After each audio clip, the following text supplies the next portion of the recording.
الحمد لله رب العالمين والصلاة والسلام على سيدنا وسيد المرسلين سيدنا محمد بن عبد الله الصادق المصدوق الأمين وعلى آله وصحبه أجمعين.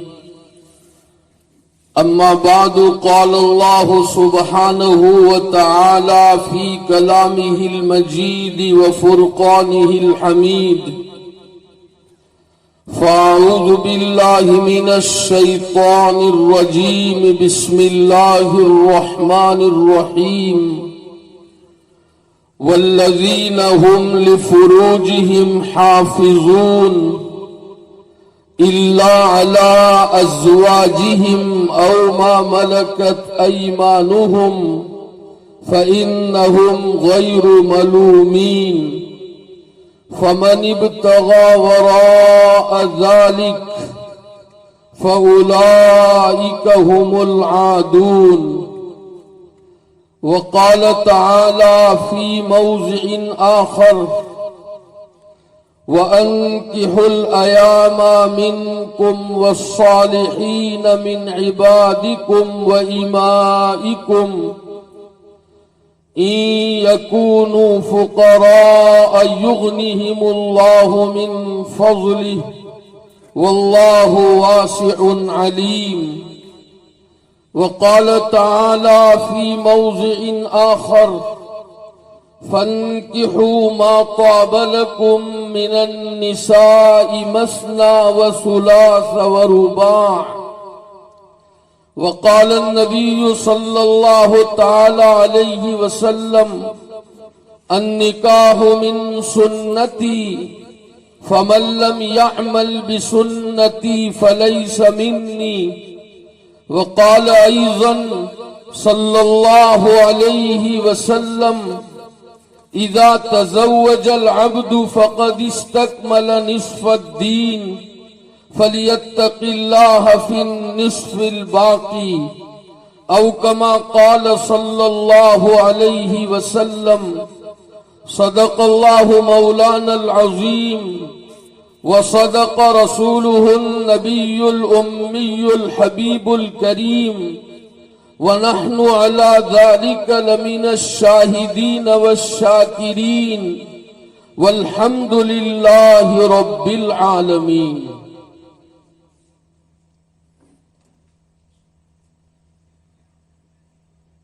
قابل صد تکریم، واجب الاحترام حضرات علماء کرام، بزرگان محترم، عزیز دوستو اور پردے کے پیچھے سے سننے والی میری ماؤں، بہنوں اور بیٹیوں،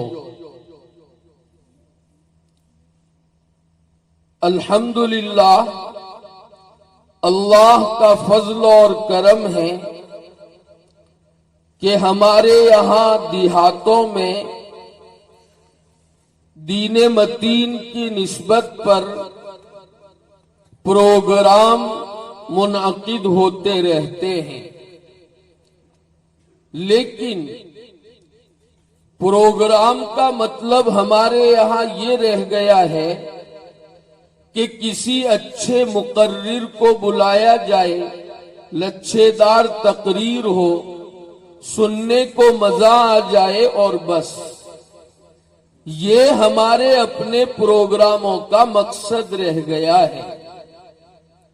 مجلس العلماء ٹنکاریا نے یہ جو پروگرام منعقد کیا ہے، اس کا مقصد ہرگز اور ہرگز یہ نہیں ہے، اور میں بھی الحمدللہ تقریر جگانے کی نیت سے لچھے داری کرنے کے لیے آپ کے درمیان حاضر نہیں ہوا ہوں. میں نے اپنے اللہ سے یہ دعا کی ہے کہ پیارے اللہ کچھ مفید باتیں ہم اس نیت سے کہے اور سنیں کہ ہمیں ان پر عمل کرنا ہے اور اسلامی معاشرت کو وجود میں لانا ہے.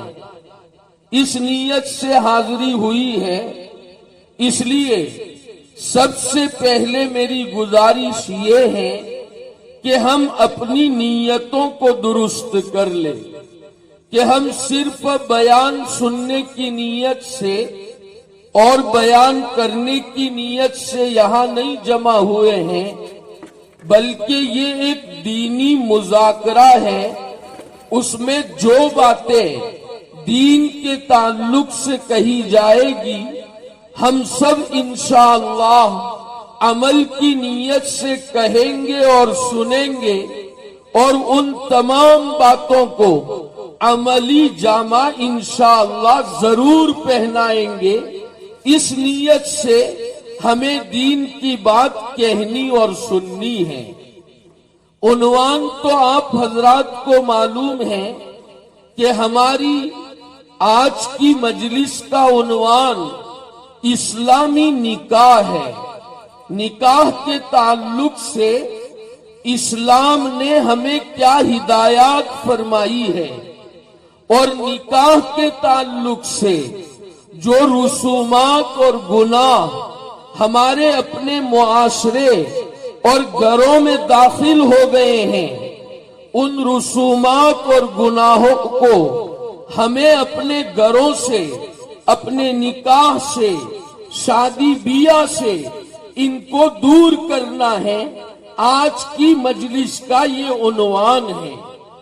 سب سے پہلے تو ہمیں یہ بات ذہن نشین کرنی چاہیے کہ یہ نکاح ہماری اپنی شریعت میں خالی کوئی سماجی معاہدہ نہیں ہے، اور یہ نکاح کوئی عیاشی کے لیے اور جنسی خواہش پورے کر کے مزہ اڑانے کے لیے یہ نکاح ہماری شریعت میں مشروع نہیں ہوا ہے، بلکہ یہ نکاح ایک عبادت ہے۔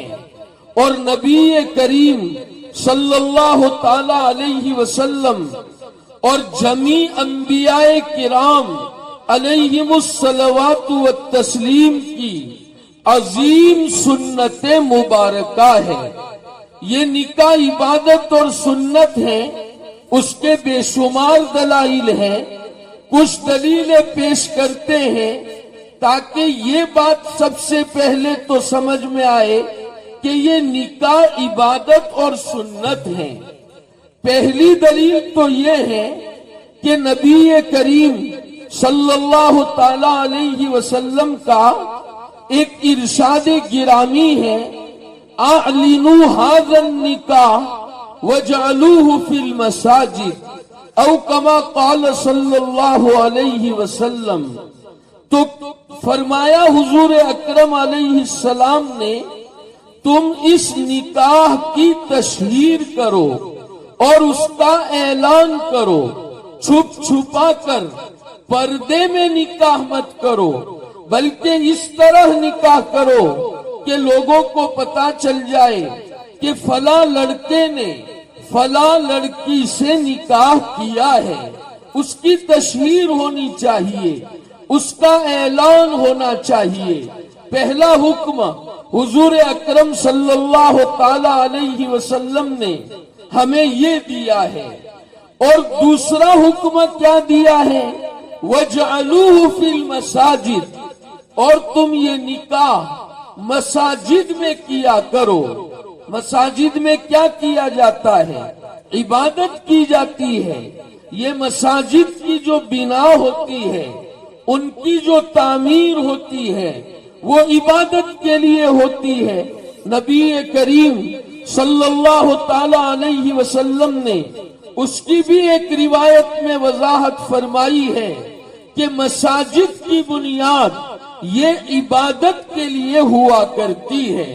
تو مساجد میں اس نکاح کو کرنے کی تاکید کرنا یہ اس بات کی واضح دلیل ہے کہ یہ نکاح ایک عبادت ہے۔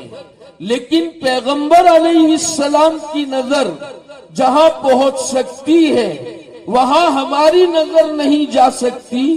پیغمبر علیہ السلام نے جہاں یہ تاکید فرمائی کہ کہ تم نکاح مساجد میں کرو، وہاں یہ بھی تاکید فرمائی وَإِيَّاكُمْ وَحَيْشَاتِ الْأَسْوَاقِ کہ جس طرح تم بازاروں میں شور و شغب کرتے ہو، چلاتے ہو، مساجد میں اس طرح کا شور نہ کرو، اس لیے کہ مساجد یہ اللہ کا گھر ہے، اس میں شور کرنا یہ شعائر اللہ کی بے حرمتی ہے، جو اللہ کے عذاب کو دعوت دینے والی چیز ہے۔ تو مساجد میں ہمیں نکاح تو کرنا ہے، لیکن شور و غل سے، دنیاوی باتوں سے، ہنسی مذاق سے ہمیں اپنے آپ کو بچانے کا اہتمام بھی کرنا ہے۔ ہم اگر کسی چھوٹے موٹے حاکم کے دربار میں چلے جاتے ہیں، کیسے باادب جاتے ہیں، احترام ملحوظ رکھتے جاتے ہیں، لیکن اللہ ہمیں معاف فرمائے، آج کل ہمارے دلوں میں مساجد کی حرمت و عظمت بھی باقی نہیں رہی ہے۔ مساجد میں بعض مرتبہ ہم ایسی اوچھی حرکتیں کرتے ہیں جیسی حرکتیں بازار میں کی جاتی ہے۔ مسلمانوں، مساجد کا احترام کرو۔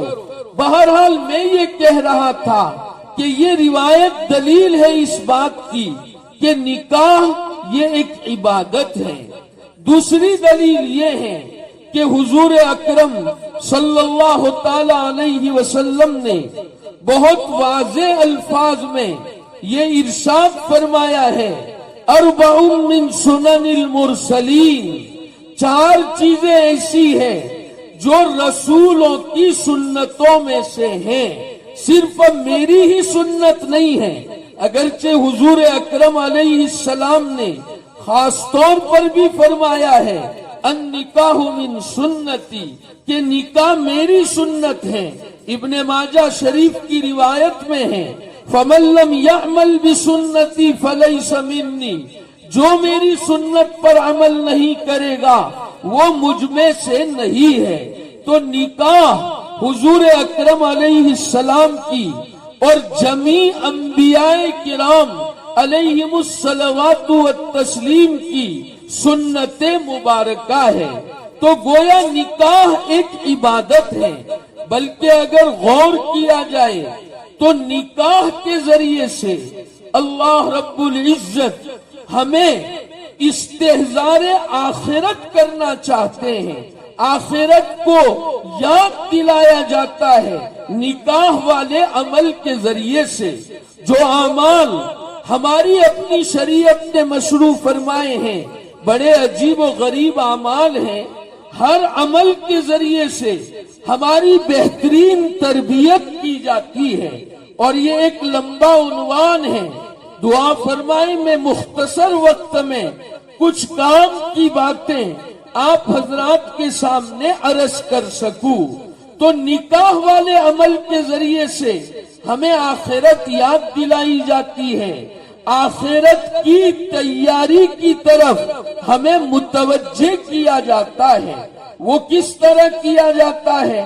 ہم اور آپ جانتے ہیں کہ جب کسی کے گھر میں لڑکی پیدا ہوتی ہے، جب اس میں کچھ شعور پیدا ہوتا ہے تو ماں باپ اس کی بہترین تربیت کرتے ہیں، اچھا کھانا پکانا سکھاتے ہیں، کپڑے دھونا سکھاتے ہیں، مہمانوں سے کس طرح ملا جائے، ان کی کس طرح خدمت کی جائے یہ سکھاتے ہیں، لوگوں کے ساتھ کس طرح پیش آیا جائے ماں باپ فکر سے اس کو یہ سکھاتے ہیں۔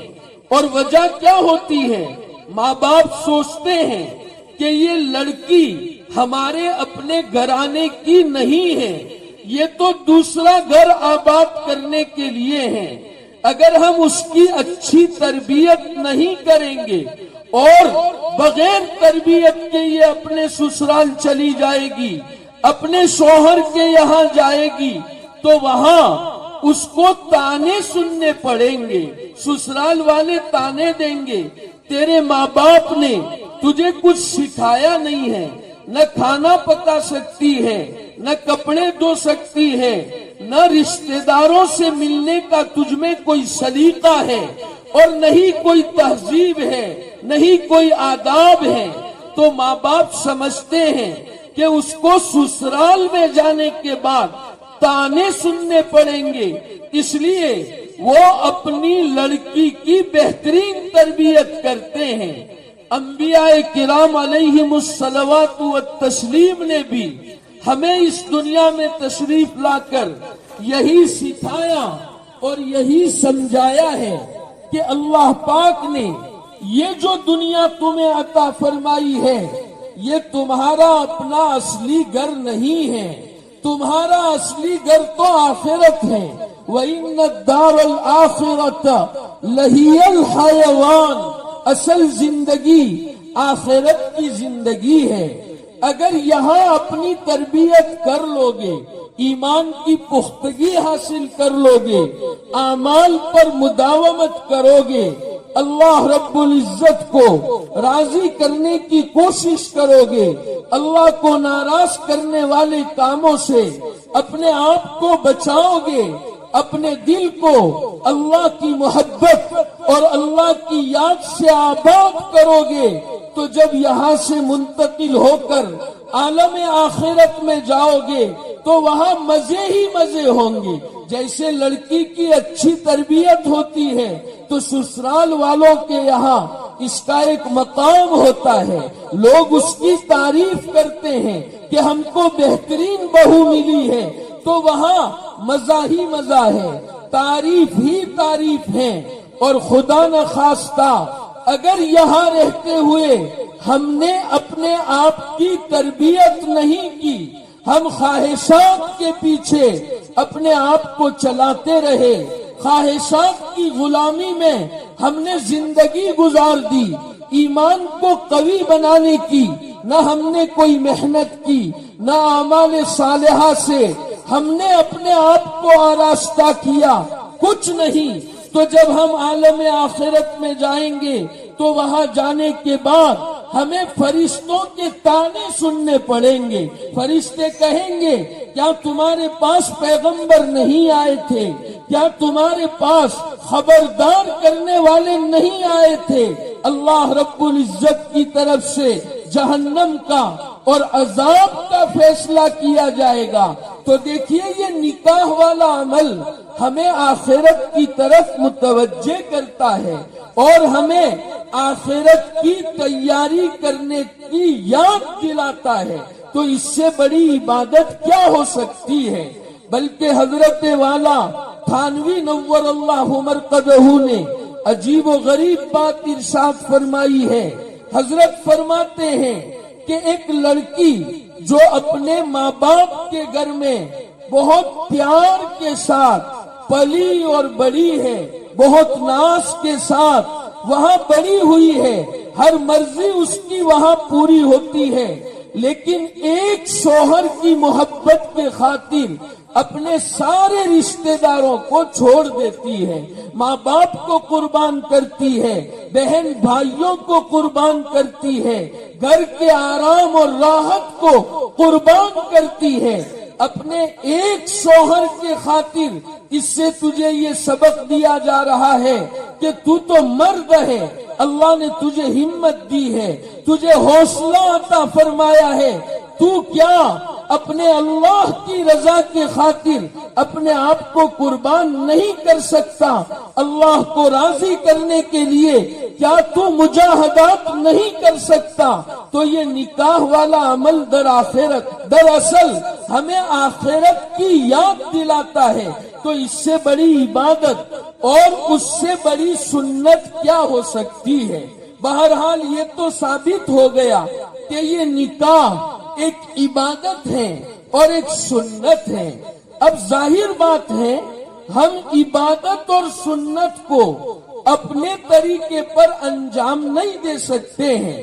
مثلا اللہ نے ہمارے لیے نماز کو ایک عبادت بنایا ہے، ہم اپنے طور پر نماز پڑھنا چاہے تو نہیں پڑھ سکتے کہ ہم ویسے ہی بغیر وضو کے کھڑے ہو جائیں، کچھ دیر قیام کرے اور پھر سلام پھیر کر روانہ ہو جائے۔ اس طرح تو ہم عبادت کر نہیں سکتے. روزے والی عبادت ہے، ہم اپنے طور پر اپنی چاہت کے مطابق اس کو انجام نہیں دے سکتے. جتنی بھی عبادتیں ہیں ان کو انجام دینے کے لیے ہمیں شریعت کی تعلیمات اور اس کی ہدایات کی ضرورت پڑے گی.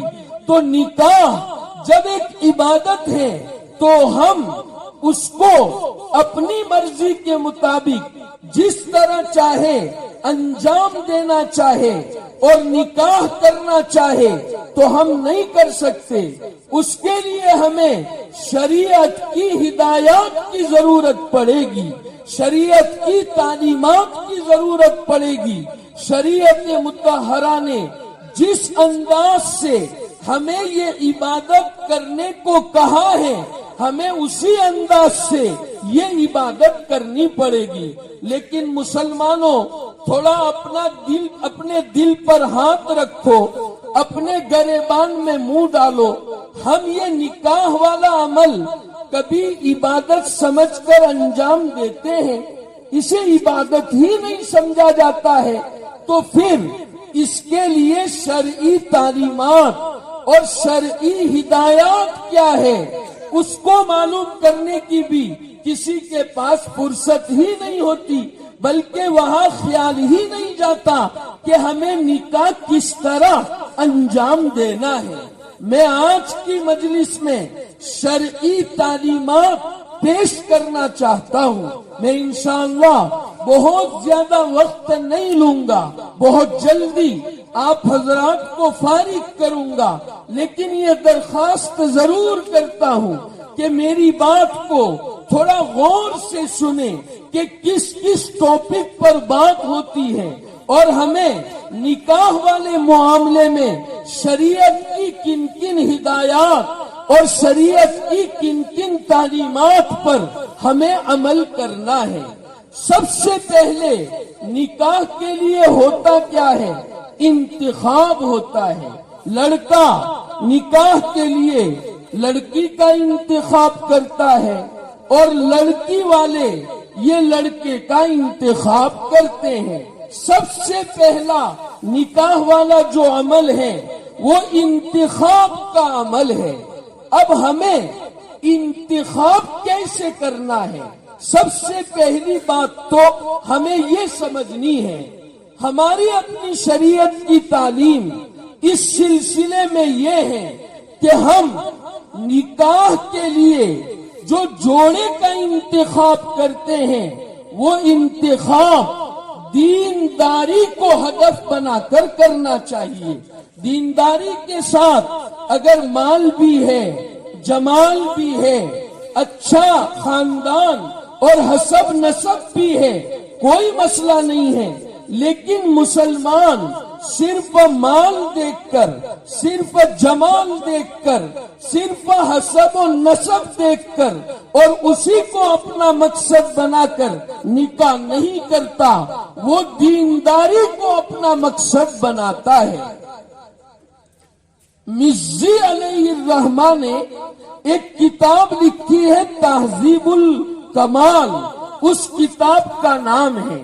اس کتاب میں انہوں نے روات کے احوال نقل فرمائے ہیں. حدیث کو نقل کرنے والے جو روات و رجال ہیں ان کے احوال بڑی تفصیل سے انہوں نے درج فرمائے ہیں. اس میں انہوں نے حضرت سفیان ابن عیینہ جو جلیل القدر محدث ہیں رحمہ اللہ تعالی علیہ رحمتاً واسعہ، ان کا ایک واقعہ نقل فرمایا ہے. سفیان ابن عیینہ کے اصل میں 3 بھائی تھے اور ان کے ساتھ کل 4 تھے. ان کے ایک بھائی کا نام محمد تھا، دوسرے بھائی کا نام ابراہیم تھا اور تیسرے بھائی کا نام عمران تھا اور چوتھے بھائی حضرت سفیان تھے. وہ خود فرماتے ہیں کہ ایک مرتبہ ان کی اپنی مجلس میں ان کے شاگرد یحییٰ ابن یحییٰ نیساپوری رحمت اللہ علیہ فرماتے ہیں کہ ان کی مجلس میں ایک مرتبہ ایک نوجوان آیا اور نوجوان نے آ کر کے کہا کہ حضرت میں نے ایک عورت سے نکاح کیا ہے لیکن وہ عورت میرا احترام نہیں کرتی، میری قدر نہیں کرتی، میری خدمت نہیں کرتی، مجھے جو حیثیت دینی چاہیے وہ حیثیت مجھے نہیں دیتی ہے۔ تھوڑی دیر کے لیے حضرت سفیان ابن عیینہ نے اپنی گردن جھکا لی، اس کے بعد اپنی گردن اٹھائی اور فرمایا معلوم ایسا ہوتا ہے کہ تم نے حسب و نسب کو اور اعلی خاندان کو ہدف بنا کر نکاح کیا ہوگا، دینداری نہیں دیکھی ہوگی، ایسا معلوم ہوتا ہے۔ وہ کہنے لگے حضرت آپ کی بات بالکل صحیح ہے۔ تو سفیان ابن عیینہ نے فرمایا اصل میں عزت تو اللہ کی طرف سے ملتی ہے، تم نے اللہ کے دربار کے علاوہ دوسری جگہ سے اپنی عزت کو حاصل کرنا چاہا، اللہ نے تمہیں وہی سے ذلیل کر دیا۔ یہ جو پریشانیاں ہیں وہ محض اسی لیے ہیں۔ پھر سفیان ابن عیینہ نے فرمایا میرے ایک بھائی نے ایک عورت سے نکاح کیا اس کے مال کو ہدف بنا کر کہ یہ عورت مال والی ہے، اگر میں اس سے نکاح کروں گا تو میں بھی سسرال کے مالدار ہونے کی وجہ سے مالدار بن جاؤں گا۔ یہ نیت تھی میرے بھائی کی، لیکن میرا بھائی مالدار کیا بنتا بلکہ اس کے سسرال والے اس کے پاس جتنا تھا وہ بھی سب ہڑپ کر کے لے گئے، یہ محتاج ہو گیا۔ میرا ایک دوسرا بھائی تھا، اس نے اعلی خاندان دیکھ کر نکاح کیا، اس کی یہ سوچ تھی کہ خاندان اعلی ہے، میری بھی عزت ہو جائے گی جب میں اس خاندان کا داماد بنوں گا۔ نکاح تو کر لیا میرے بھائی نے، لیکن سسرال والوں نے اس کی کوئی عزت نہیں کی، اس کی بیوی نے اس کی کوئی عزت نہیں کی۔ سفیان ابن عیینہ فرماتے ہیں مجھے بھی نکاح کرنا تھا، اب میں نے سوچا مجھے انتخاب کیسے کرنا چاہیے، اسی سوچ میں تھا کہ ہمارے علاقے میں ایک بڑے محدث تشریف لائے حضرت معمر ابن راشد رحمت اللہ علیہ۔ میں ان کی مجلس میں گیا، ان سے احادیث مبارکہ سنی، سننے کے بعد جب لوگ چلے گئے میں حضرت کے قریب بیٹھا اور میں نے پوچھا کہ حضرت مجھے نکاح کرنا ہے تو مجھے انتخاب کیا کرنا چاہیے، کس کو اپنا مقصد بنانا چاہیے؟ تو حضرت معمر ابن راشد نے دو روایتیں اس موقع پر مجھے سنائی۔ پہلی روایت ہے تنکح المرأة لأربعین لمالها ولحسبها ولجمالها ولدینها فاصبر بذات الدین تربت یداک۔ نبی کریم صلی اللہ تعالی علیہ وسلم نے اس روایت میں یہ ہدایت فرمائی ہے کہ بنیاد اور معیار دینداری کو بنانا چاہیے، مال کو، جمال کو، حسب و نسب کو بنیاد، ہدف اور مقصد نہیں بنانا چاہیے۔ حضور اکرم صلی اللہ تعالی علیہ وسلم کے جو مختصر فرامین ہوتے ہیں اس میں بڑے علوم ہوا کرتے ہیں۔ یاد رکھنا چاہیے صرف مال دیکھ کر نکاح کرنا یہ یہود کا طریقہ ہے۔ دنیا میں ایک قوم ہے یہودی، ان کا طریقہ یہ ہے کہ وہ نکاح میں صرف مال کو دیکھتے ہیں اور کچھ نہیں، مالداری کو اپنا مقصد بناتے ہیں۔ اگر کوئی مسلمان بھی صرف مال کو اپنا مقصد بنا کر نکاح کرے گا گویا اس نے طریق یہودیت کی بنیاد ڈال دی، شروع ہی سے وہ طریق یہودیت پر چلا، لہذا ان کی ازدواجی زندگی بھی یہود کے طریقے پر گزرے گی اور ان کی جو اولاد پیدا ہوگی وہ بھی یہود کے طریق سے محبت کرے گی، محمد الرسول اللہ علیہ السلام کے مبارک طریقوں سے نہ انہیں محبت ہوگی نہ ان کی اولاد کو محبت ہوگی، چونکہ صرف مال کو اپنا مقصد بنایا اور جمال اور خوبصورتی کو اپنا مقصد بنانے والے اس دنیا میں نصارا ہے۔ عیسائیوں کے یہاں، نصارا کے یہاں صرف جمال کو اور خوبصورتی کو اپنا مقصد بنایا جاتا ہے، لہذا اگر کوئی مسلمان صرف اسی کو اپنا مقصد بنائے گا تو گویا اس نے طریق نصرانیت کی بنیاد ڈال دی۔ اب اس کی ازدواجی زندگی نصارہ کے طریق پر گزرے گی اور اس کی اولاد جو اس کو حاصل ہوگی وہ بھی عیسائیوں کے طریقوں سے محبت کرے گی۔ محمد الرسول اللہ صلی اللہ تعالی علیہ وسلم کے دین کی عظمت ان کے دلوں میں کبھی پیدا نہیں ہوگی، وہ محمد الرسول اللہ علیہ السلام کے طریقوں سے دور بھاگیں گے۔ العیاذ باللہ، آپ کے طریقوں کی نفرت ان کے اپنے دل میں ہوگی، اور حسب و نسب کو اور اعلیٰ خاندان کو مقصد بنانا یہ کس کا کام ہے؟ یہ ہنود کا کام ہے، یہ ہندوؤں کا معیار ہے کہ وہ صرف اور صرف اعلیٰ خاندان کو دیکھتے ہیں۔ تو اگر صرف اسی کو دیکھا جائے گا تو اس کا مطلب یہ ہوا کہ آپ نے ہندوؤں کے طریق کی بنیاد ڈال دی شروع نکاح ہی سے، لہذا اب تمہیں ہنود کے طریقے تو پسند آئیں گے، محمد الرسول اللہ صلی اللہ علیہ وسلم کے طریقے تمہیں پسند نہیں آئیں گے۔ تو مسلمانوں، ہم دین کو اپنا معیار بنائے۔ جب کسی لڑکے کی طرف سے کسی لڑکی کو نکاح کا پیغام دیا جائے تو لڑکے کو چاہیے دینداری کو اپنا مقصد بنا کر نکاح کا پیغام بھیجے، اور لڑکی والے بھی جو رشتہ پسند کرتے ہیں وہ دینداری کو اپنا مقصد بنائے۔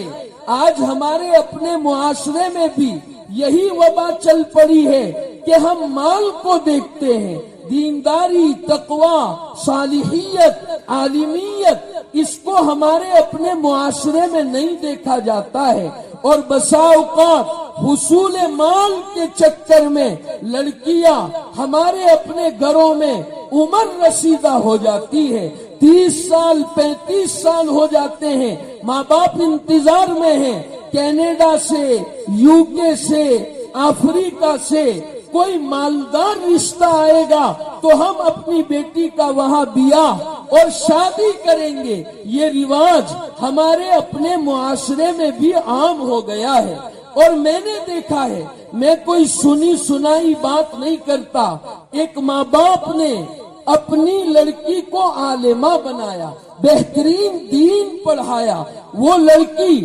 حیادار تھی، پردے کی پابند تھی، کبھی اس کا چہرہ کسی مرد نے، اجنبی نے نہیں دیکھا تھا، لیکن ماں باپ نے مال کے چکر میں افریقہ سے آنے والے ایک بے دین لڑکے سے اس کا نکاح کر دیا۔ حالانکہ اچھے اچھے پیغامات آتے تھے، حفاظ، علماء، اچھے دیندار اور نیک لوگوں کے پیغام آتے تھے، لیکن مال کو اپنا مقصد بنایا تو ایک بے دین لڑکے سے نکاح کیا۔ مجھے معلوم ہے وہ لڑکی حیادار تھی، وہ لڑکی پاک دامن تھی، اس لڑکی کو حجاب سے محبت تھی، شریعت کی تعلیمات سے اس لڑکی کو پیار تھا، لیکن میری آنکھوں نے دیکھا جب بے دین لڑکے سے اس کا نکاح ہوا، اس نے اپنا برقع نکال دیا، چست کپڑے،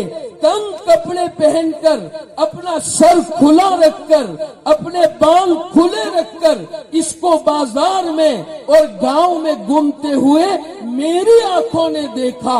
مسلمانوں، یہ کون سی خرابیاں ہمارے اپنے معاشرے میں آ گئی ہے. اصل میں ہم حنوط کے ساتھ رہتے ہیں، اس لیے یہ ہندوانہ طور و طریق ہمیں محبوب ہو گئے ہیں. لڑکی یا لڑکا بالغ ہو گیا ہے اور نکاح کے قابل ہو گیا ہے، اب ماں باپ کی ذمہ داری ہے کہ وہ ان کا نکاح کرائے. حدیث پاک میں آتا ہے اذا خطب الیکم من ترضون دینہ وخلقہ فزوجوہ الا تفعلوہ تکن فتنة فی الارض وفساد عریض. حضور اکرم صلی اللہ تعالی علیہ وسلم ارشاد فرماتے ہیں کہ جب تمہارے پاس کوئی ایسا رشتہ آئے، ایسا لڑکا رشتہ بھیجے کہ جس کے دین سے، جس کے اخلاق سے تم خوش ہو، تمہیں ان کی دینداری پسند ہے، اس کے اخلاق پسند ہیں، فزوجوہ، تو تم نکاح کر دو. نکاح کرنے میں تاخیر مت کرو.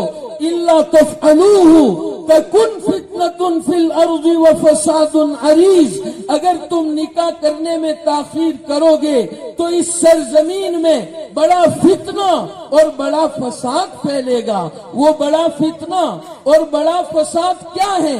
زنا معاشرے میں عام ہو جائے گا. لڑکی میں بھی اللہ تعالیٰ نے جنسی خواہش رکھی ہے، لڑکے میں بھی جنسی خواہش ہے. اگر وقت پر نکاح نہیں ہوگا تو زنا کے دروازے کھلیں گے. یہ تو سیدھی سی بات ہے، اس میں شک شبے کی کوئی گنجائش نہیں ہے. تو کہنے کا مطلب یہ ہے دینداری کو اپنا معیار اور اپنی بنیاد بنائے. اپنے معاشرے سے جو دوسری بنیادیں اور مقاصد ہیں اس کو ختم کرنے کی ہم سب مل کر فکر کریں. تو بہرحال سب سے پہلا یہ جو مرحلہ ہمارے پاس ہوتا ہے وہ منگنی کا مرحلہ ہوتا ہے، پیغام دینے کا مرحلہ ہوتا ہے. اب یہ منگنی کس کو کہا جاتا ہے؟ وہی جیسے میں نے ابھی آپ کو بتایا، منگنی یہ ہے کہ ایک کی طرف سے پیغام دیا جائے کہ ہم نکاح کرنا چاہتے ہیں، دوسروں کی طرف سے قبول ہو جائے، وعدہ ہو جائے کہ ہم اپنے لڑکے کا تمہاری لڑکی سے انشاءاللہ نکاح کر دیں گے. یہ منگنی ہو گئی. شریعت میں منگنی اسی کو کہا جاتا ہے. اب آج کل ہمارے معاشرے میں دیکھیے منگنی میں بھی کیسی رسومات اور خرافات ہمارے یہاں عام ہوتی چلی جاتی ہے کہ جب منگنی ہوتی ہے تو مستقل تقریب ہوتی ہے، مستقل پروگرام ہوتا ہے، اس میں کھانے پکائے جاتے ہیں، ایک دوسرے سے ملاقاتیں ہوتی ہے اور پھر اس کے بعد لڑکے کی طرف سے لڑکی کو ہدایہ دیے جاتے ہیں، جوڑے ہیں، دوسری چیزیں دی جاتی ہے، اور لڑکی کی طرف سے اور لڑکی کے گھر والوں کی طرف سے لڑکے کو ہدایہ دیے جاتے ہیں. مستقل ایک پروگرام ہمارے یہاں منگنی کے لیے منعقد کیا جاتا ہے اور اس میں پیسے خرچ ہوتے ہیں. حالانکہ یہ منگنی اور یہ ساری تقریبات منگنی میں یہ تو شریعت کا کوئی حصہ ہی نہیں ہے. ہماری اپنی شریعت میں اس کا کوئی تصور ہی نہیں ہے. پھر ستم بالائے ستم کیا ہے؟ منگنی ہو گئی اور کسی وجہ سے پھر رشتہ نامنظور ہو گیا کہ بھئی ہمیں یہ رشتہ نہیں کرنا ہے اور ہمیں آئندہ نکاح کر کے میاں بیوی نہیں بننا ہے. تو پھر کیا ہوتا ہے؟ لسٹ تیار ہوتے ہیں. وہ لڑکی والے لسٹ تیار کرتے ہیں کہ ہم نے تم کو منگنی کے موقع پر یہ چیزیں دی تھی، وہ ساری چیزیں واپس لاؤ.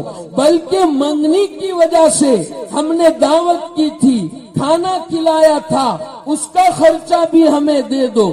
ادھر سے بھی چٹھی بھیجی جاتی ہے. ارے اللہ کے بندو، یہ کوئی اسلامی طریقے ہیں؟ ہم ایسا کرتے ہی کیوں ہیں کہ بعد میں اس طرح ہمارے درمیان جھگڑے پیدا ہوتے ہیں، عداوتیں پیدا ہوتی ہیں، ہمارے درمیان دشمنیاں جنم لیتی ہے؟ ہمیں ایسا کرنے کی ضرورت کیا ہے؟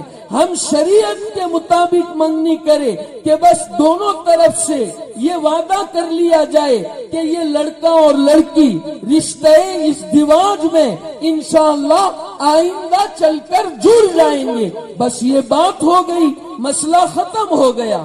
اور ایک اور بات میں نوجوان ماؤں اور نوجوان بہنوں سے اور نوجوان بھائیوں سے یہ بھی کہنا چاہوں گا، شریعت مطہرہ نے آپ کو یہ اختیار دیا ہے کہ آپ خود اپنا جوڑا پسند کرے۔ شریعت کے یہاں کوئی بندش نہیں ہے، لڑکا اپنا جوڑا پسند کر سکتا ہے، لڑکی بھی از خود اپنا جوڑا پسند کر سکتی ہے۔ لیکن آج کل ہمارے معاشرے میں یہ ہو گیا ہے کہ خاندان کے جو بڑے ہیں یعنی ماں باپ ہیں ان کا لحاظ نہیں کیا جاتا۔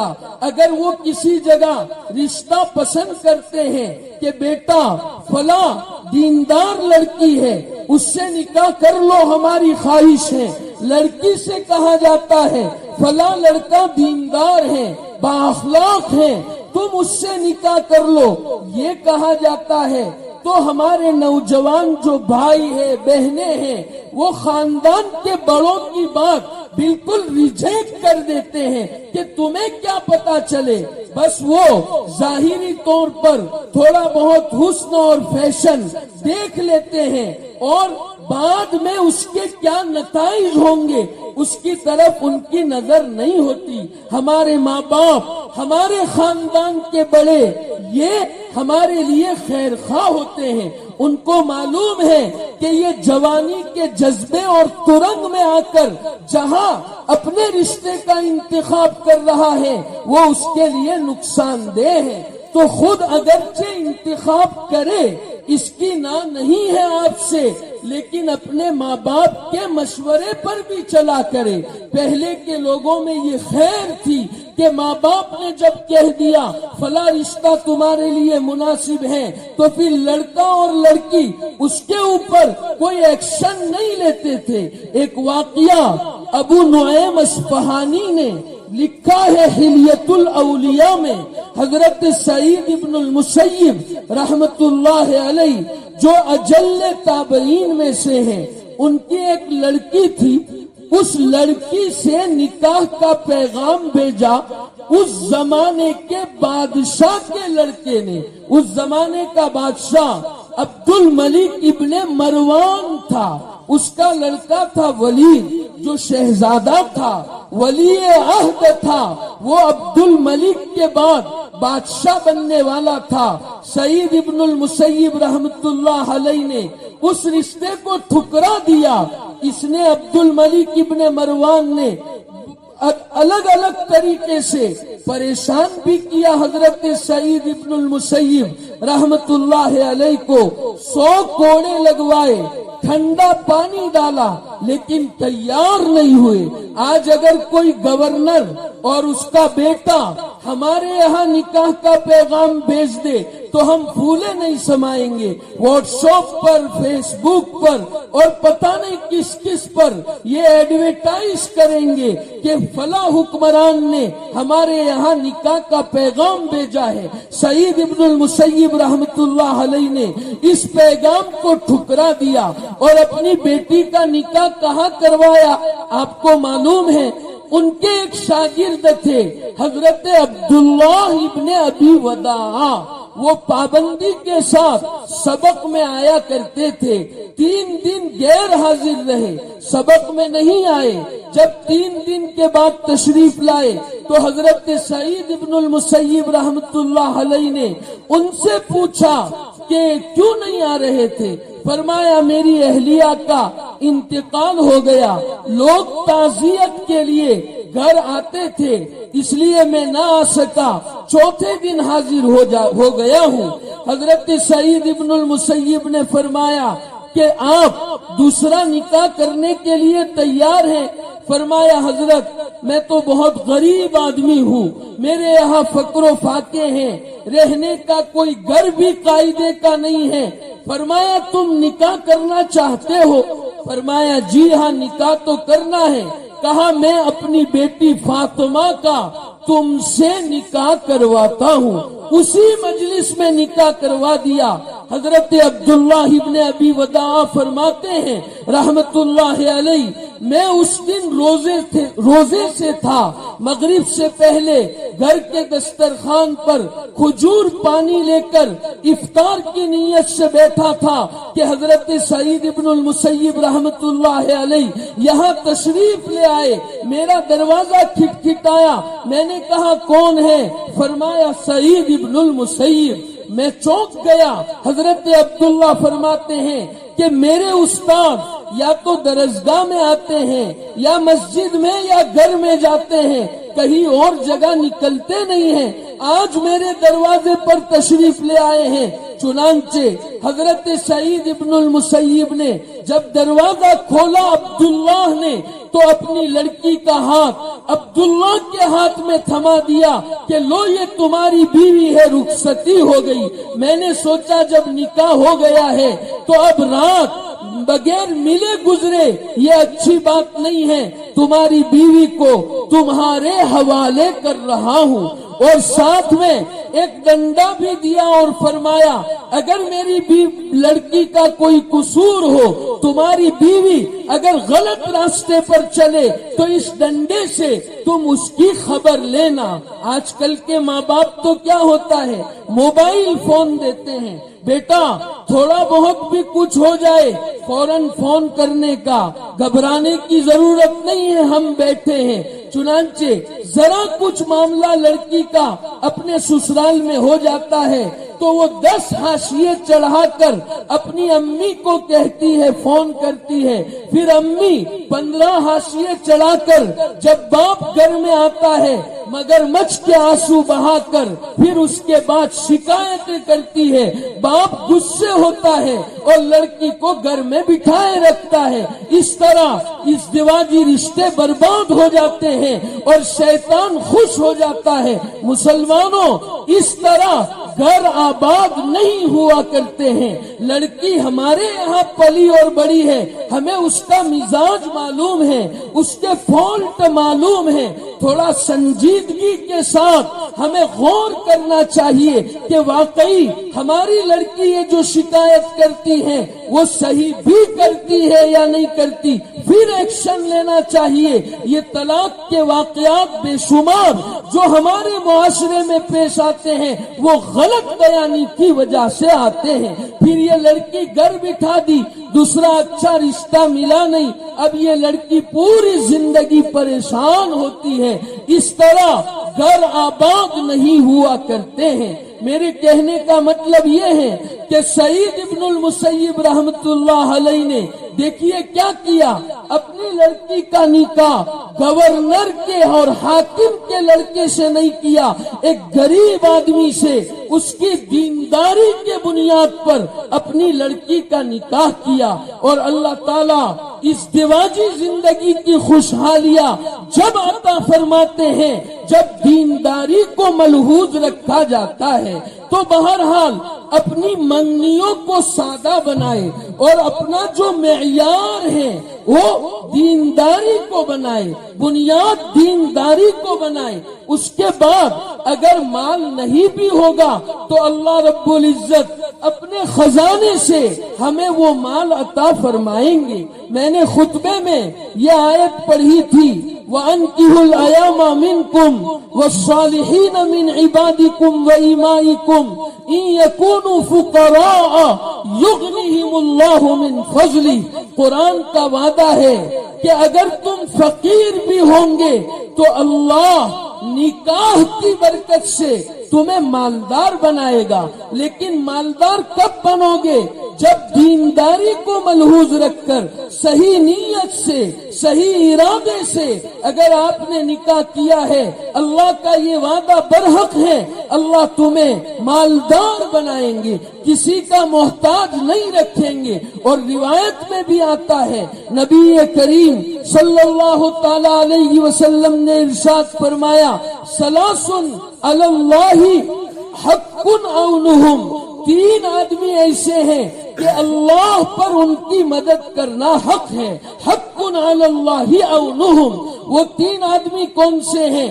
المجاہد فی سبیل اللہ، ایک تو اللہ کے راستے میں جہاد کرنے والا، اور دوسرا کون سا ہے؟ والمکاتب الذی یرید الاداء، وہ مکاتب غلام ہے جو بدلے کتابت کی ادائیگی کا ارادہ رکھتا ہو، اور تیسرا کون سا؟ والناکح الذی یرید العفاف، وہ نکاح کرنے والا جو پاک دامنی کے ارادے سے نکاح کرتا ہے، اللہ نے اس کی مدد کا ذمہ لیا ہے۔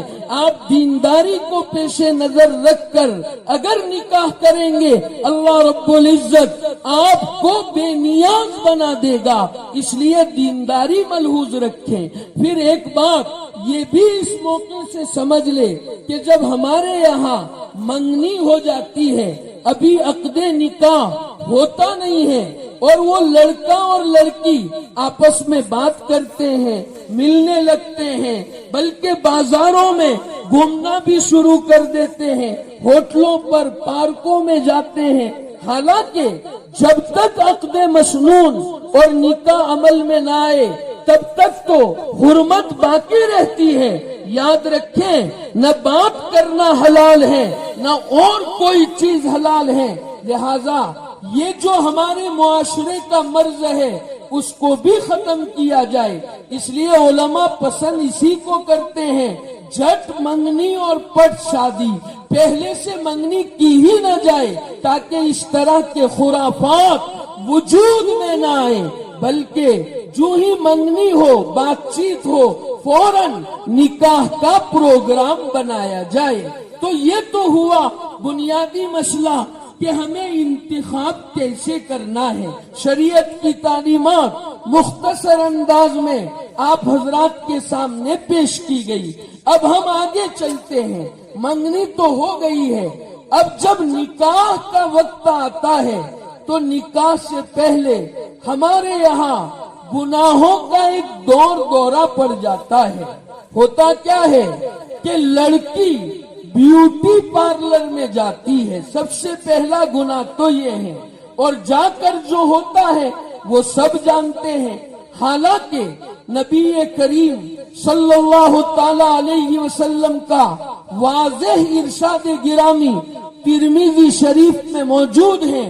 نبی کریم صلی اللہ تعالی علیہ وسلم نے ارشاد فرمایا، لعن اللہ الواصلات والمستوصلات والموشمات والمستوشمات والمتنمسات۔ حضور اکرم صلی اللہ تعالی علیہ وسلم فرماتے ہیں، اللہ رب العزت لعنت فرمائے ان عورتوں پر جو اپنے بالوں کے ساتھ کسی اور کے بال ملاتی ہے۔ دوسرے کے بال اپنے بالوں کے اندر میں ملانا یہ ہماری اپنی شریعت میں جائز نہیں ہے۔ نبی کریم علیہ السلام فرماتے ہیں، جو عورت ایسا کرے گی وہ بھی گنہگار ہے، اور جو عورت یہ کاروبار کرتی ہے یعنی بیوٹی پارلر چلاتی ہے وہ بھی گنہگار ہے اور اللہ کی رحمت سے دور ہے، وہ ملعون ہے۔ اللہ جسے اپنی رحمت سے دور کر دے، مسلمانوں اس کا کیا ٹھکانہ ہو سکتا ہے۔ آگے دوسرا گناہ ارشاد فرمایا، جو عورتیں گدواتی ہے یا گدنے کا کام کرتی ہے وہ بھی ملعون ہے، یعنی سوئی وغیرہ کے ذریعے سے رخسار کے اوپر سوئی لگا کر اور سوراخ کر کے وہاں نیل بھری جاتی ہے یا کوئی اور چیز بھری جاتی ہے تاکہ مصنوعی تیل بنایا جائے، یہ بھی ملعون ہے۔ اور تیسرے نمبر پر فرمایا کہ جو عورتیں متنمسات اپنے چہرے کے بال اکھڑواتی ہے، بیوٹی پارلر میں یہی ہوتا ہے، چہرے کے بال اکھاڑے جاتے ہیں، بناوٹی خوبصورتی پیدا کی جاتی ہے، یہ عورتیں بھی ملعون ہیں، ان کے اوپر اللہ کی لعنت ہے۔ اور لعنت کیوں ہے؟ نبی کریم صلی اللہ تعالی علیہ وسلم نے اس کی وجہ روایت ہی میں ارشاد فرمائی ہے. میرے آقا فرماتے ہیں مبتغیات للحسن ومغیرات خلق اللہ، یہ ایسا کام اس لیے کرتی ہے تاکہ حسن پیدا کیا جائے، خوبصورتی پیدا کی جائے اور اللہ کی خلقت میں تبدیلی کی جائے. یہ کام ہمارے یہاں بیوٹی پارلروں میں ہوتا ہے. پھر عجیب بات تو یہ ہوتی ہے کہ یہ گناہ بذات خود بہت بڑے گناہ ہیں جو اللہ کی لعنت کا ذریعہ ہے. اس کے علاوہ ہوتا کیا ہے، بسا اوقات بیوٹی پارلر میں مرد ہوتے ہیں، نوجوان مرد، وہ ہماری لڑکیوں کو ہاتھ لگاتے ہیں اور ہاتھ لگا کر یہ کام کرتے ہیں. سب مسلمانوں، ہماری غیرت کا کیا ہوا؟ انسانی غیرت بھی آج ہمارے اندر میں باقی نہیں رہی. ہماری لڑکی کو پتہ نہیں یہ لوگ کس نیت سے اور کس ارادے سے ہاتھ لگاتے ہوں گے. وہ سب ہوس کے بھوکے ہوتے ہیں اور انتہائی درجے کے شیطان ہوتے ہیں. وہ ہماری لڑکیوں کو پتہ نہیں کس ارادے سے ہاتھ لگاتے ہوں گے. ہماری اپنی غیرت کو کیا ہو گیا؟ آج مسلمان کتنا پست ہو گیا ہے کہ اس کی اپنی لڑکی بن سور کر نہ حجاب ہے، نہ برقع ہے، نہ اوڑھنی ہے، چست کپڑے پہنے ہیں اور اپنی لڑکی کو اپنے اسکوٹر پر اپنے پیچھے بٹھا کر بازار میں لے جاتا ہے، اسکول میں لے جاتا ہے. ارے مسلمان، تیری غیرت کا کیا ہوا؟ یہ ہوس کے بھوکے پتہ نہیں تیری اپنی لڑکی کو کس نظر سے دیکھتے ہوں گے، تجھے کوئی غیرت بھی نہیں آتی. ارے مسلمانوں، کیا ہو گیا حیا کو؟ الحیاء شعبۃ من الایمان، حیا یہ تو ایمان کا ایک شعبہ ہے اور اہم ترین ایمان کی شاخ ہے. ہمارے معاشرے سے مجھے معاف فرمائے حیا کا دیوالیہ نکل چکا ہے اور آج مسلمان بے حیائی میں زندگی گزارتا ہے اور صبح شام ہمارے اپنے معاشرے پر اللہ کی لعنتیں وارد ہوتی ہے. لیکن مسلمان کو کچھ پتا ہی نہیں ہے کہ آج کیا ہو رہا ہے. تو مسلمانوں، یہ بیوٹی پارلر میں جانا بند کراؤ. اور میں اپنی بہنوں سے اور بیٹیوں سے کہہ رہا ہوں، بیوٹی پارلر میں جانا بند کرو.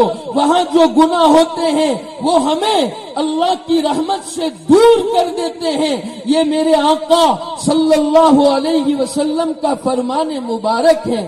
اور آہستہ آہستہ یہ گناہ کی کراہت بھی آج مسلمانوں ہمارے اپنے دل و دماغ سے نکل رہی ہے. میں نے دیکھا ہے بڑے اچھے دیندار لوگ، بلکہ عالم لوگ، بلکہ میں نے استاد حدیث کو دیکھا، اللہ معاف فرمائے میں نام نہیں لیتا، اپنی بیٹی کو بیوٹی پارلر میں بیچتے ہیں. بھائی کیوں؟ تاکہ مہندی لگانا سیکھے اور بیوٹی پارلر میں جو کام کیے جاتے ہیں وہ کام کرنا سیکھے اور اس کو ایک ہنر آ جائے.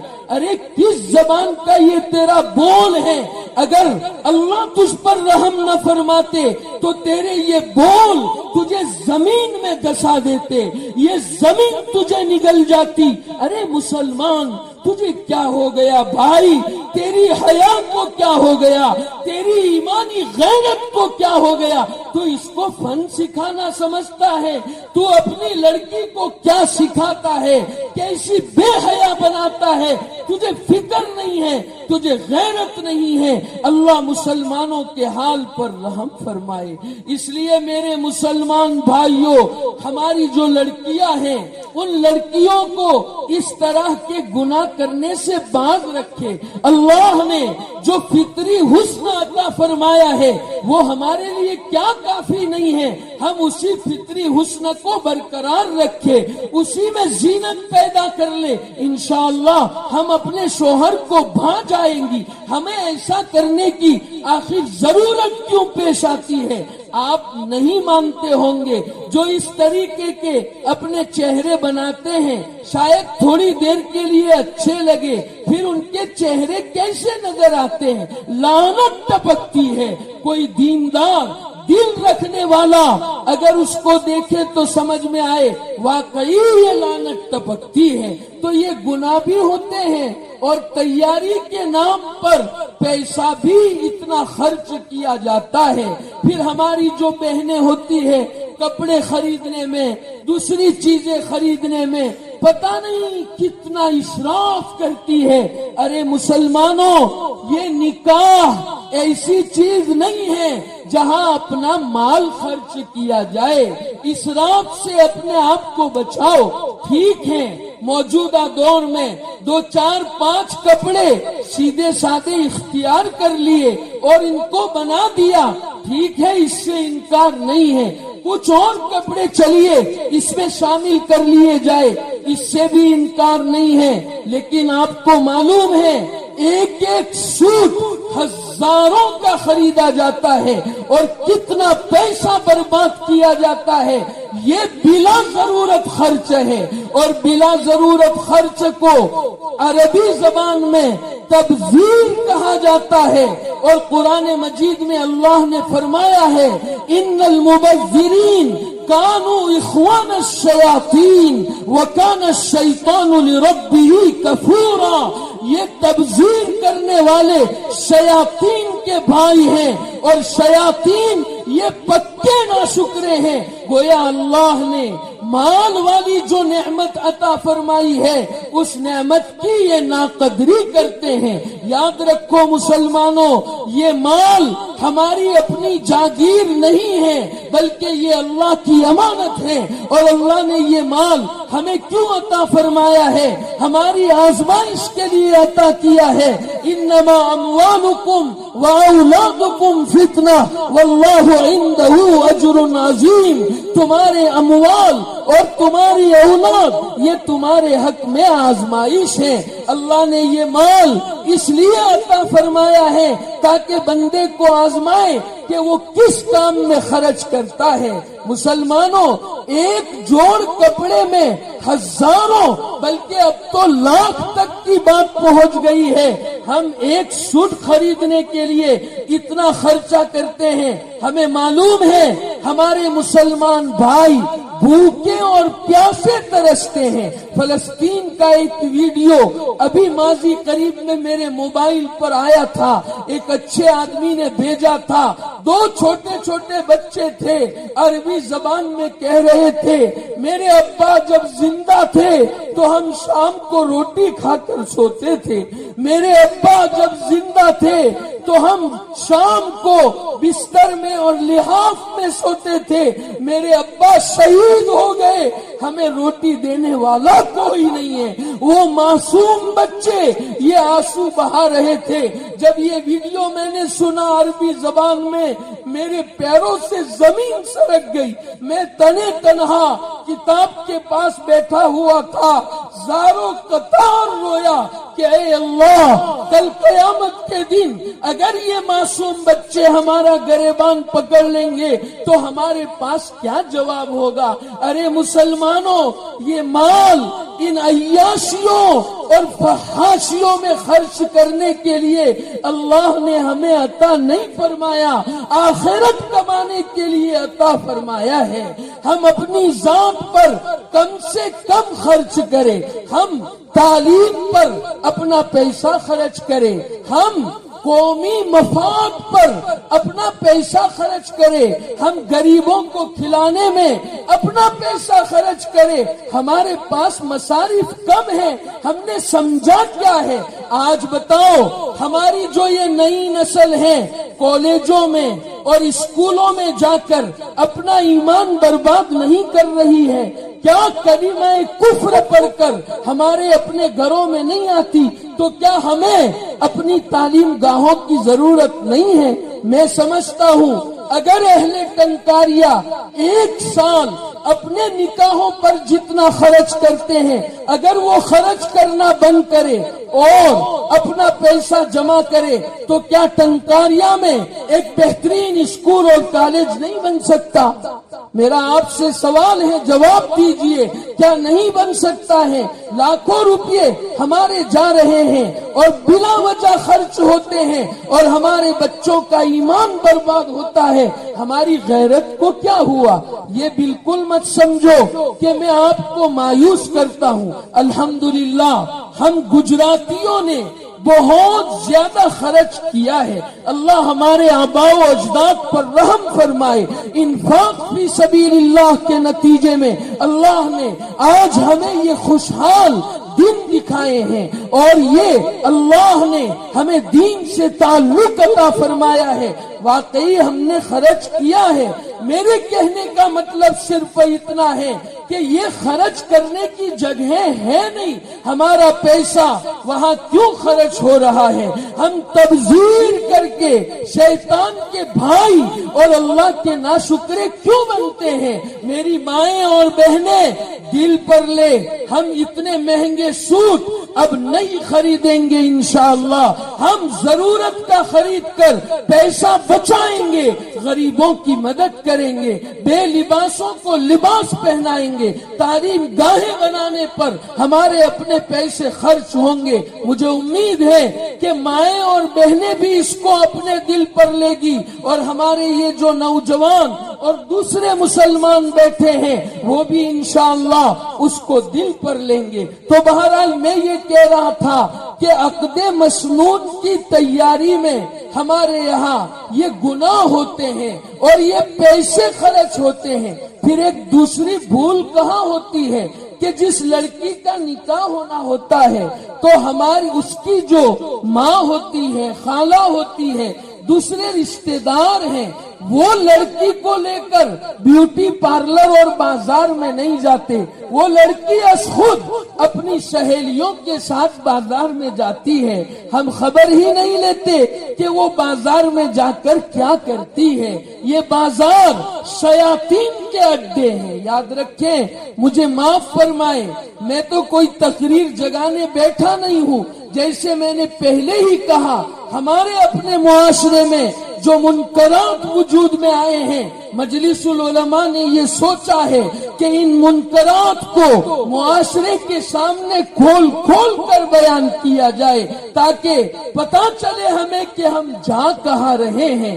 تو ہماری لڑکی سہیلیوں کے ساتھ تنے تنہا بازار میں جاتی ہے اور جا کر کے پتہ نہیں کیا کیا خرافات وہاں وجود میں آتے ہیں۔ اب کیا بیان کروں، ہم سب اس کو اچھی طرح سمجھ سکتے ہیں، اس لیے یہ سارے خرافات نکالو۔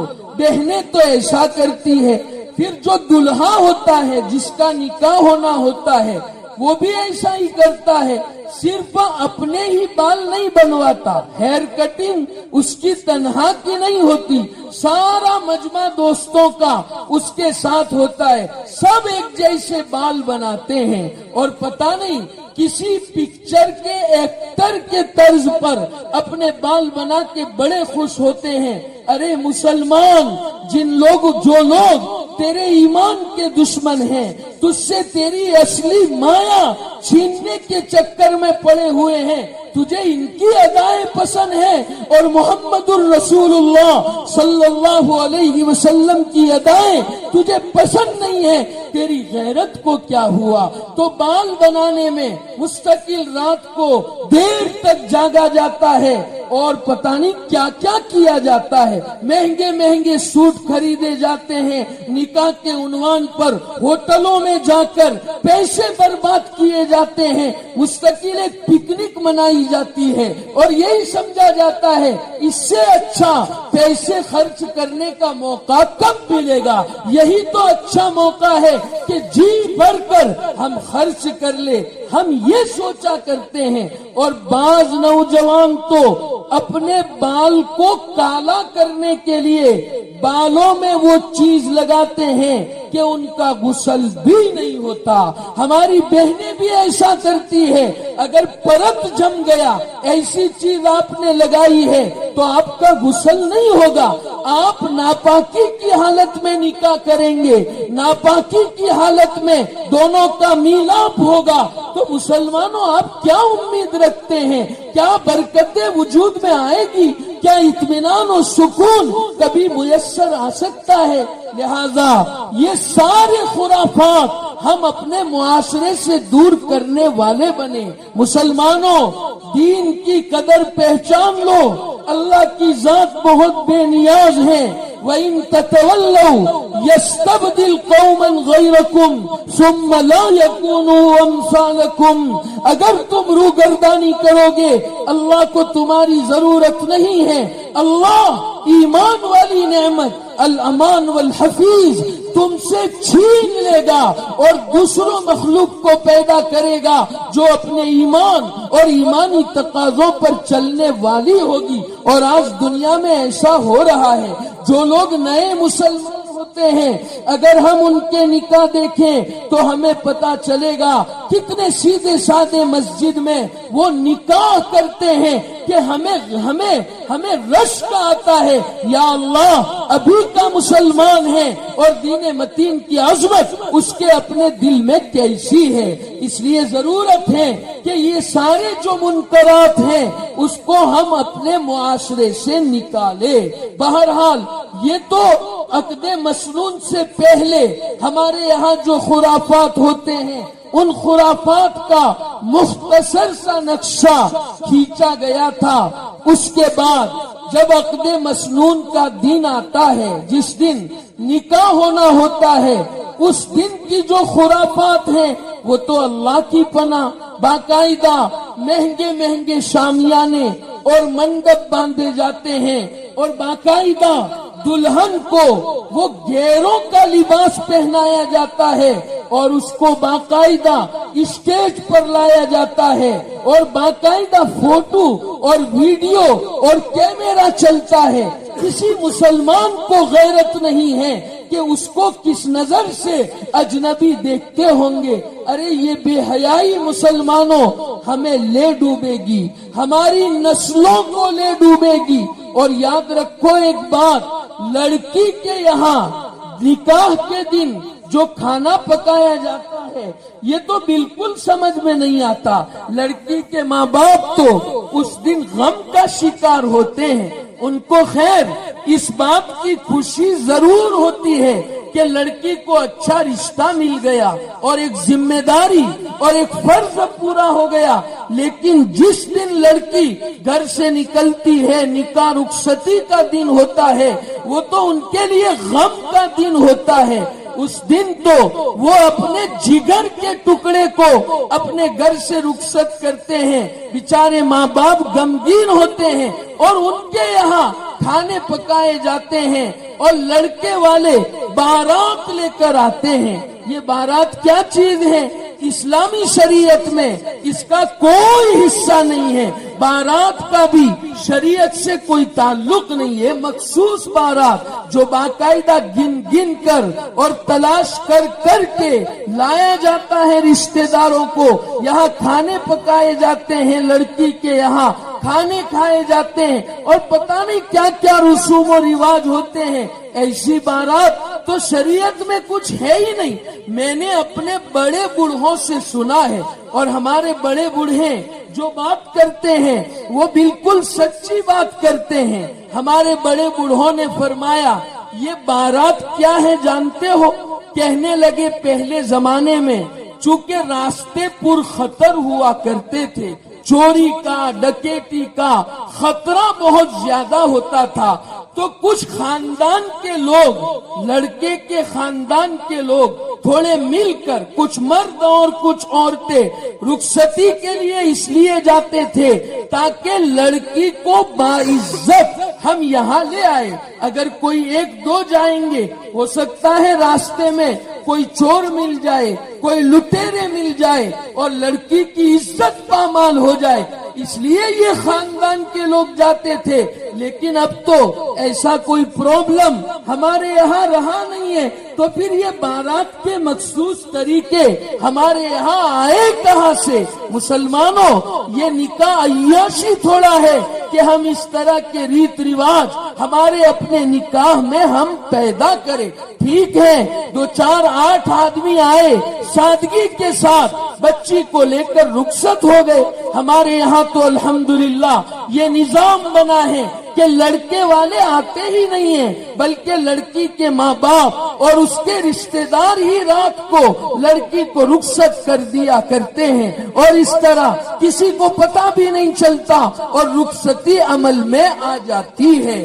تو یہ عین نکاح کے موقع پر بھی جو رسومات ہیں، پھر ہمارے یہاں الحمدللہ جہیز کے مطالبے تو نہیں ہوتے ہیں۔ اللہ کا فضل ہے کہ لڑکے والے یہ تو نہیں کہتے لڑکی والوں کو کہ اتنا مال، بائک، 4 ویل اور یہ سب دینا پڑے گا، اس کا مطالبہ الحمدللہ نہیں ہے۔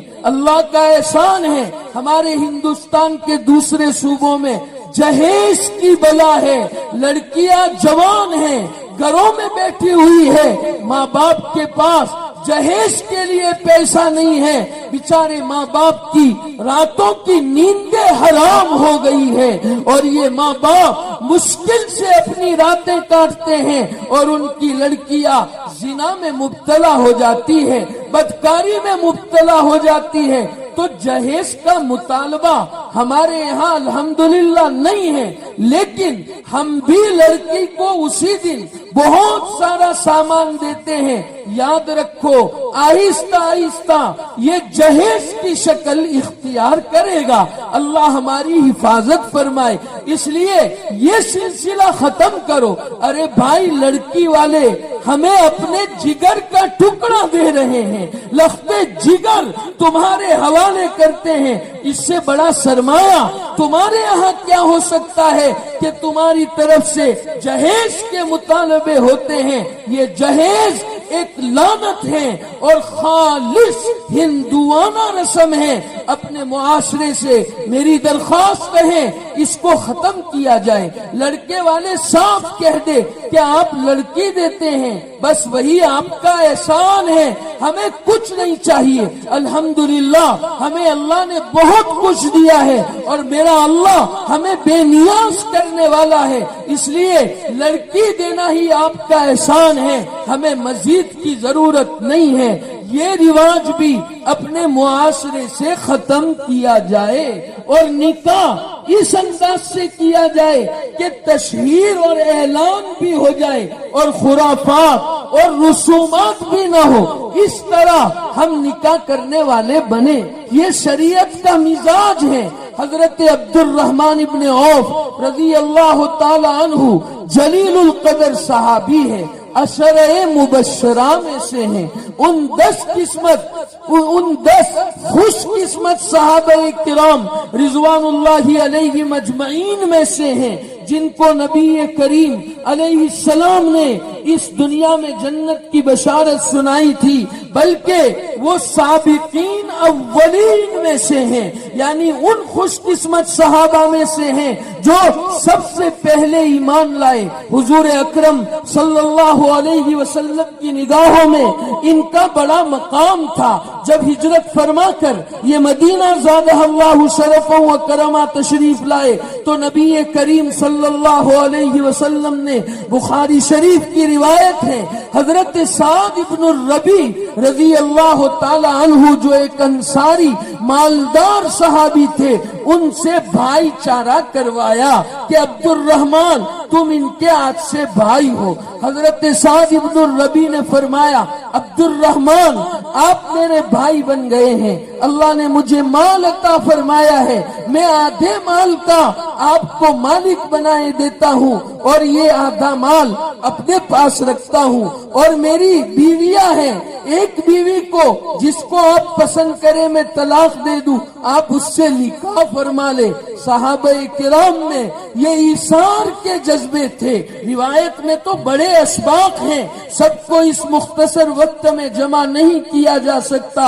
حضرت عبد الرحمن نے فرمایا، میرے بھائی، اللہ آپ کے مال میں آپ کی اہل و عیال میں برکت دے، مجھے نہ آپ کا مال چاہیے، مجھے نہ آپ کی بیوی چاہیے، مجھے تو بازار کا راستہ بتا دیجئے۔ تو حضرت عبد الرحمن بازار میں تشریف لے گئے رضی اللہ عنہ وارضاہ، اور بغیر راس المال اور موڑی کے کاروبار کیا۔ صحابہ کو سمجھتے کیا ہو، اللہ رب العزت نے ان کو جتنا کامل عقل بنایا تھا، ایسی کمال عقل تو کسی کے پاس نہیں تھی۔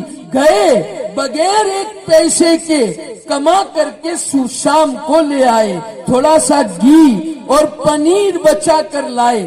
اس طرح کاروبار میں بڑی ترقی ہوئی، اور سوچا کہ اب اللہ نے مجھے بے نیاز کر دیا ہے، مال عطا فرمایا ہے، تو مجھے نکاح کرنا چاہیے۔ چنانچہ ایک عورت سے نکاح کر لیا۔ یہ نکاح کہاں ہوا تھا؟